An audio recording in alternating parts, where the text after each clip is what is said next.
आयोजक समितीशी आपण संपर्क करायचा आहे आणि सुपर माऊली एक पंच आपण मैदानाच्या आतमध्ये पाठवून द्यायचं आहे. सुपर माऊली संघ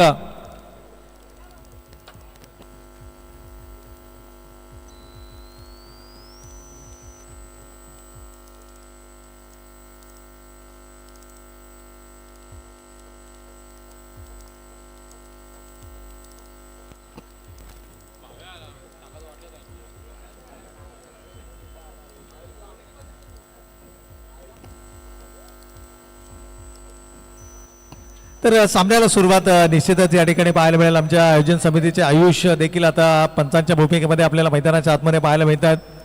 या स्पर्धेचे सर्व प्रमुख आयोजक प्रवेश पाटील यांना आपण मुख्य पंचांच्या भूमिकेमध्ये पाहतोय आणि संध्याकाळच्या सत्रामध्ये खरं तर मान्यवरांची मंडळी देखील आपल्याला या व्यासपीठावरती पाहायला मिळेल. एक दर्जेदार क्रिकेट स्पर्धांचं आयोजन आर्यन स्पोर्ट्स क्लब कळंबोली आयोजित कैलासवासी मार्कुबाई नामदेव पाटील स्मृती प्रित्यर्थ स्मृती चषक 2026 पावसाळी रबर बॉल क्रिकेट स्पर्धा सामन्याला होती सुरुवात. Quarter final number 4. हो, पहिला चेंडू लॉप केलाय परंतु टायमिंग प्रॉपर नाही आहे. क्षेत्ररक्षक one of the best fielder safe pair of hand सौदी जेलच्या खाली टिपला जातोय झेल आणि इथून मात्र संदीप नेगीला परतावा लागतंय. पहिल्या चेंडूवरती फलंदाज बाद.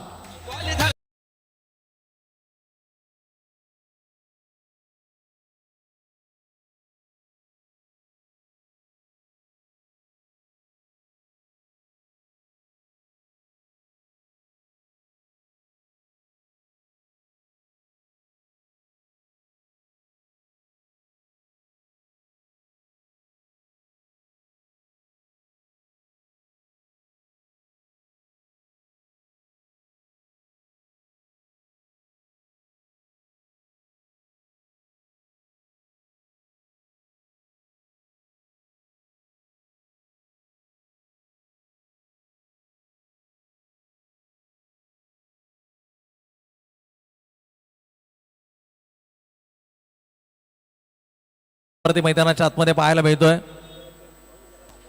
रॉयल विरुद्ध नितेश 11 असं बॅटल आपल्याला मैदानाच्या आतमध्ये पाहायला मिळतंय. हो, यावेळेला मोठा फटका केड्याचा मारस होता. चेंडू बॅटचा संपर्क नाहीये. Swing and miss. खरं तर गोलंदाज भावेशला पुन्हा एकदा या संघामध्ये आपण पाहतोय. खरं तर सकाळच्या सत्रामध्ये संघ समवेत उपलब्ध नव्हता परंतु यावेळेला मात्र आपल्या समवेत आपल्या मुख्य मंचावरती जोडले जात आहेत. बबलूदा आपल्या समवेत या ठिकाणी जोडले जात आहेत. त्यांचं देखील आपण मनापूर्वक आणि हार्दिक स्वागत करूयात.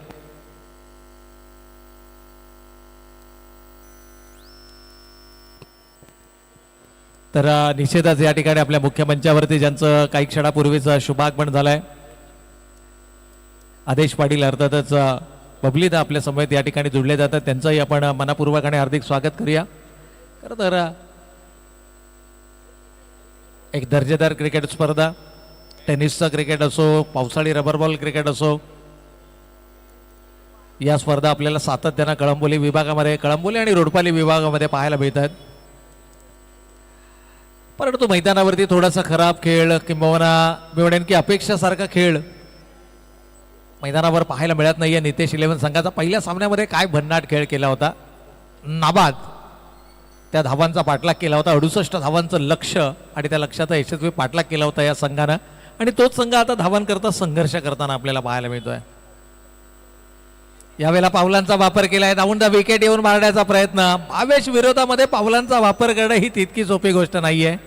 काय या गोलंदाजाला man with the golden arm संबोधलं जातं. एकाच ऍक्शन मध्ये चेंडू दोनही दिशेला वळवण्याची धमक आहे परंतु यावेळेला थोडासा दिशाहीन चेंडू पाहायला मिळाला.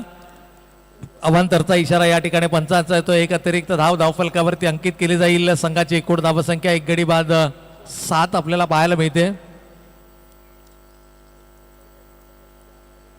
आणि प्रभात आता एसटी रक्षकाच्या भूमिकेमध्ये आपल्याला पाहायला मिळतात. अक्षय थोडासा जायबंदी झाले कारण महत्वाचा खेळाडू आहे.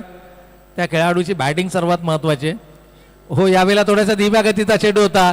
नितीन त्या ठिकाणी डाईव्ह लगावत असताना झेल टिपण्याचा प्रयत्न केला. जर का झेल टिपला गेला असता आजच्या दिवसातील सर्वोत्तम झेलही ठरला असता परंतु नाही. या ठिकाणी झेल सुटला. शिवाय 2 धावा देखील या ठिकाणी धावफलकावरती अंकित केल्या गेल्या. खरं तर दीपकडे संधी होती, स्ट्राईक तो आपल्याकडे ठेवू शकला असता, परंतु दीपला ठाऊक आहे मागच्या सामन्यामध्ये पहिल्या षटकामध्ये तब्बल 5 चेंडूतून निर्धाव खेळला होता आणि त्यानंतर काय भन्नाट खेळ त्यानं मैदानावरती केला. मॅन ऑफ द मॅच या पुरस्कारानं देखील या खेळाडूला सन्मानित केलं गेलं.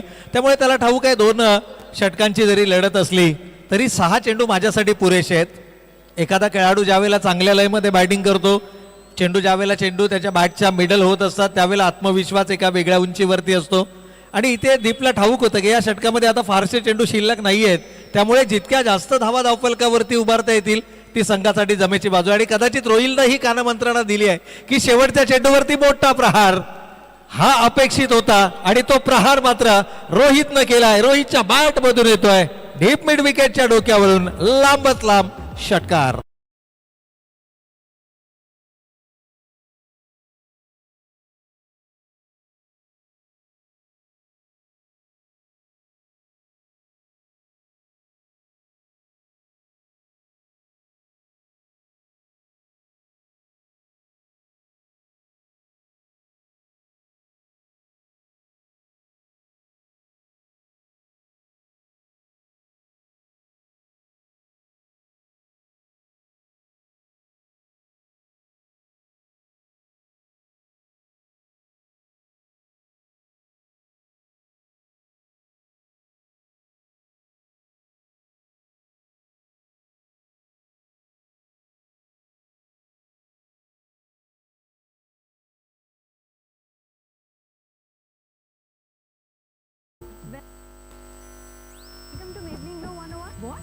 तर पहिल्या षटकाचा खेळ या ठिकाणी संपलाय. शेवटच्या चेंडूवरती आलेल्या षटकाराने संघ जाऊन पोहोचलाय. धावा धावफलकावरती आल्यात 15 धावा.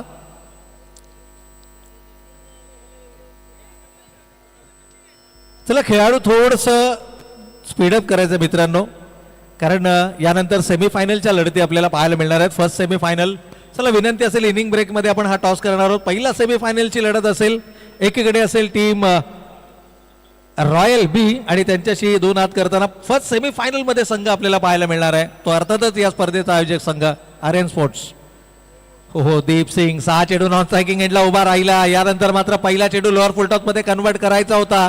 एकदा वाले दुसऱ्या धावेसाठीचा प्रयत्न, थोडंसं मिक्सअप आणि खराब फेकी, परिणामी दुसरी धाव देखील या ठिकाणी 1 शॉटचा इशारा पंचांचा आला. वाईट +1 अशा एकूण 2 धावा या निश्चितच धावफलकावरती अंकित केल्या जातील. परंतु दीपचं स्ट्रायकिंग एंडवरती राहणं संघासाठी सध्या जर का आपण पाहिलं तर जमेची बाजू असणार आहे. त्यामुळे दीपनं ऑफ स्ट्राईक जाण्यापेक्षा ही जबाबदारी त्यांना आपल्या खांद्यांवरती घेणं गरजेचं आहे. मागच्या सामन्यामध्ये ती जबाबदारी त्यांना आपल्या खांद्यांवर घेतली. तब्बल 4 षटकारांची आतषबाजी केली आणि शेवटच्या षटकात 23 धावांची गरज असताना त्या धावा त्यानं कंप्लीट केल्या. त्यामुळे गुणवत्ता आहे या खेळाडूकडं.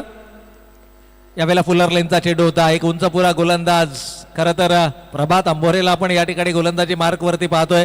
यावेळेला विकेटच्या अंतिम चरणामध्ये चेंडूचा मारा केला गेला. यॉर्क लेनचा चेंडू जो वेगवान गोलंदाजाचं ब्रह्मास्त्र संबोधलं जातं. खरं तर कॅल्क्युलेशन थोडंसं अद्यापही करणं गरजेचं आहे, कारण रॉयल सारख्या संघासमोर विजयाचं लक्ष किती असायला पाहिजे यापेक्षा तुम्ही कितपत धावा धावफलकावरती उभारू शकता हे सर्वाधिक महत्वाचं. आणि ज्या काही धावा उभारल्या जातील त्या डिपेंड करण्यासाठी तुम्हाला योग्य प्लॅनिंग करणं देखील तितकंच महत्वाचं आहे. याही वेळेला स्विंग अँड मिस अपील आहे आणि होय ही अपील मात्र उचलून धरली आहे. रोहितला परतावं लागेल. विकेट नंबर 2, दुसरा फलंदाज गमावलाय नितेश 11 संघाला.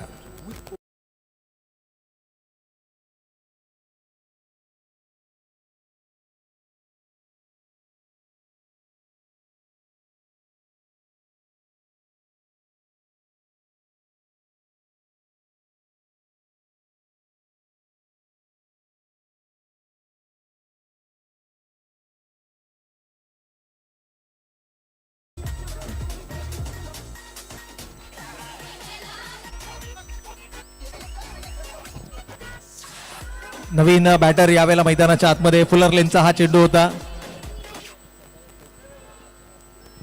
आणखीन एक चांगला चेंडू. खरं तर प्रभातनं ही जबाबदारी आपल्या खांद्यांवर घेतली. ज्यावेळेला पहिल्या षटकामध्ये 15 धावा आल्या त्यावेळेला तो स्वतःहून आपसूकपणे पुढे आला आणि त्यांनी सांगितलं की हे षटक मी हाताळणार. एक संघामध्ये ज्यावेळेला तुमची निवड केली जाते, एक अष्टपैलू खेळाडू म्हणून ज्यावेळेला तुम्ही संघामध्ये स्थान मिळवता, त्यावेळेला जबाबदारीनं खेळ करणं गरजेचं आहे. परंतु अजूनही वेळ गेलेली नाही आहे. षटकातील 3 चेंडू बाकी आहेत आणि 3 मध्ये दीपसिंग ज्या लयमध्ये खेळतोय ना, 2 कनेक्ट करणं ही फार मोठी गोष्ट नाहीये दीपला. यावेळेला स्विंग अँड मिस, पुन्हा एकदा चांगला चेंडू होता.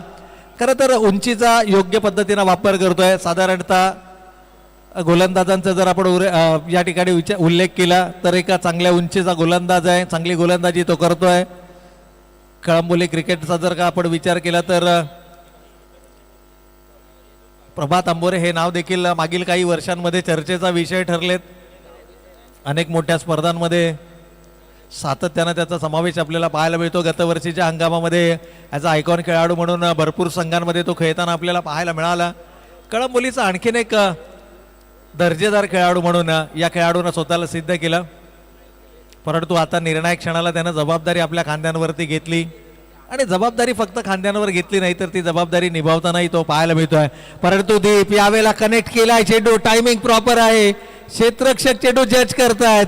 Avinash one of the best fielder in the outfield, टिपला जातोय झेल आणि इथून मात्र परतावं लागेल दीप सिंगला. आणखीन एक मोठा आदरा, तिसरा फलंदाज बाद.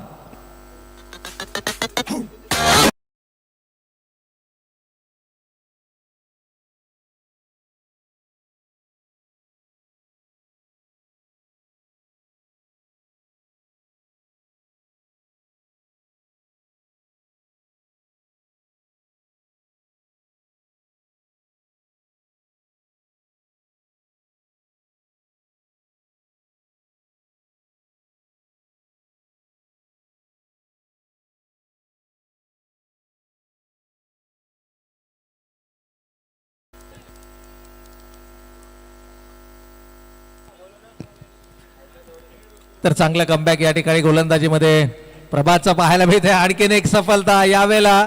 You miss, I will definitely hit. फलंदाज बाद. पहिल्या षटकामध्ये धावा आल्या 15, दुसऱ्या षटकामध्ये धावा आल्या 4. 2 षटकांचा खेळ या ठिकाणी संपलाय. धावा फलकावरती 19 आणि रॉयल बीच संघासमोर लक्ष उभारलं जात आहे अवघ्या 20 धावांचं.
लक्ष 19 धावा पहिल्या सत्रामध्ये या ठिकाणी धावफलकावरती उभारल्या गेल्या. 20 धावांचं लक्ष आहे. Quarter final number 4. उपांत्यपूर्व फेरीची लढत आपल्याला पाहायला मिळते. यानंतर उपांत्य फेरीच्या लढतींना सुरुवात होईल.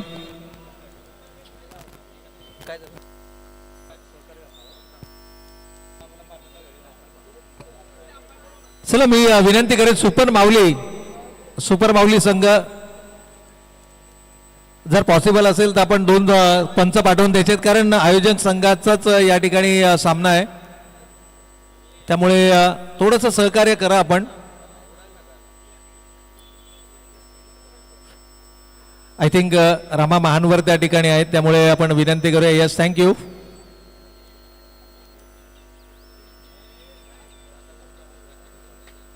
रामा महानवर आणि हरिदास एकीकडे जर आपण पाहिलं तर एक्सपिरियन्स, दुसरीकडे पाहिलं तर यंग टॅलेंट, आणि प्रत्येक संघामध्ये हे कॉम्बिनेशन आपल्याला पाहायला, रॉयल संघ असो, आर्यन संघ असो, संघर्ष संघ असो, खेळणारा प्रत्येक संघ. चला, चेंडूची मागणी देखील होती मैदानाच्या आतमध्ये. मी आयोजकांना विनंती करेल आपण चेंडू पुरवायचा आहे. पुन्हा एकदा श्रावण सरी या ठिकाणी कोसळायला लागल्यात.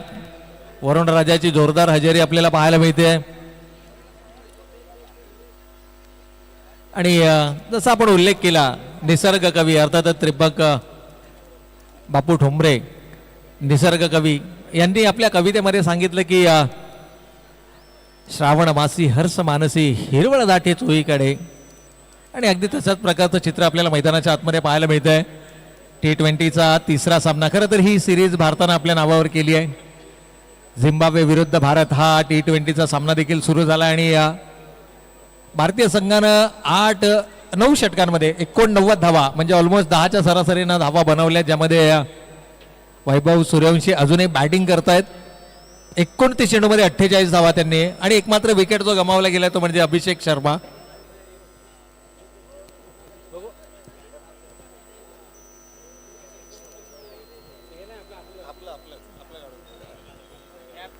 तर 20 धावांचं लक्ष या ठिकाणी, आणि या लक्षाचा पाठलाग करण्यासाठी सलामीची जोडी मैदानाच्या आतमध्ये. या मैदानावरची सर्वात घातक जोडी, एकीकडे जर आपण पाहिलं तर rising star of Raigad cricket अर्थातच परेश कडके, स्वप्नवत 4 व्हीलर कार जिंकण्याचं स्वप्न त्यानं पाहिलं, आणि या वर्षीच्या क्रिकेट हंगामामध्ये ते स्वप्नपूर्ती देखील आपल्याला पाहायला मिळाली चिर्लेच्या मैदानावर.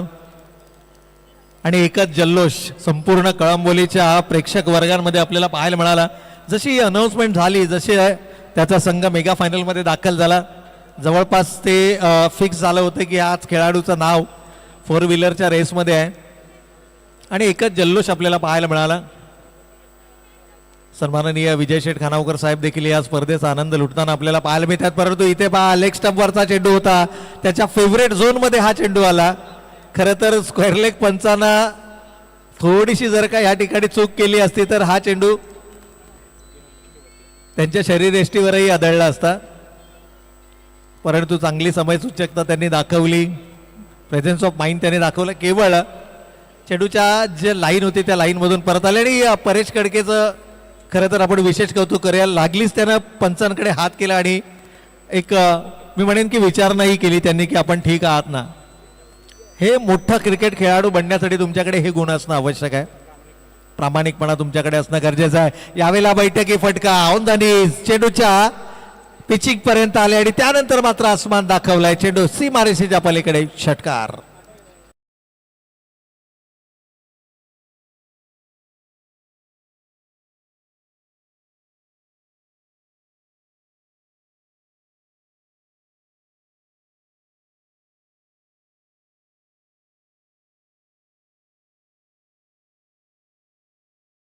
आणि कदाचित अक्षय हे आता तेच सांगतायत की याच ओव्हरमध्ये हा सामना फिनिश करा.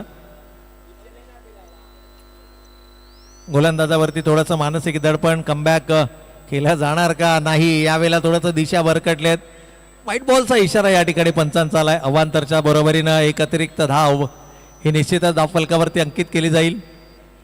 12 रन्स ऑन द बोर्ड. अवघ्या 8 धावांची आता आवश्यकता. आणि परेशच्या भाषेमध्ये सांगायचं झालं तर फक्त एका फटक्याचं काम बाकी आहे. पहिल्या 2 चेंडूवरती आलेल्या 11 धावा एखाद्या फुग्यातून हवा काढून टाकावी त्या पद्धतीनं या सामन्याची पूर्णपणे हवा काढून टाकली. आणि आता जवळपास विजयाच्या उंबरठ्यावरती, कारण या षटकारानं संघ जाऊन पोहोचलाय. काय कमालीचं बॉडी वेट ट्रान्सफर केलंय, कमालीचं एक्झिक्युशन आहे. नुकत्याच झालेल्या विम्बल्डन मध्ये फोरआर्मचा वापर एखाद्या टेनिसपटूनं करावा ना, अगदी त्या प्रकारचा फटका. आणि यावेळेला मात्र रिव्हर्स स्विफ्ट अटेम्प्ट केलाय, षटकार आलाय आणि याचबरोबर सामना फिनिश केलाय. अगदी आमच्या आयोजकांचा वेळही वाचवला जातोय या इनिंगनं, कारण विजयाचं लक्ष होतं 20 धावांचं आणि अवघ्या 4 चेंडूंमध्ये 24 धावांपर्यंत मजल मारत हा सामना मात्र एकतर्फा जिंकला. तर रॉयल ए संघानं विजेत्या संघाचं हार्दिक अभिनंदन आणि पराभूत संघांना मात्र आपण देऊयात त्यांच्या पुढील वाटचालीसाठी खूप साऱ्या शुभेच्छा. आणि जाऊयात या सामन्यातील मॅन ऑफ द मॅच. चला 1 ओव्हर 4 धावा आणि 3 विकेट्स. अर्थातच प्रभात अंबोरे ठरतायत या सामन्यातील मॅन ऑफ द मॅच.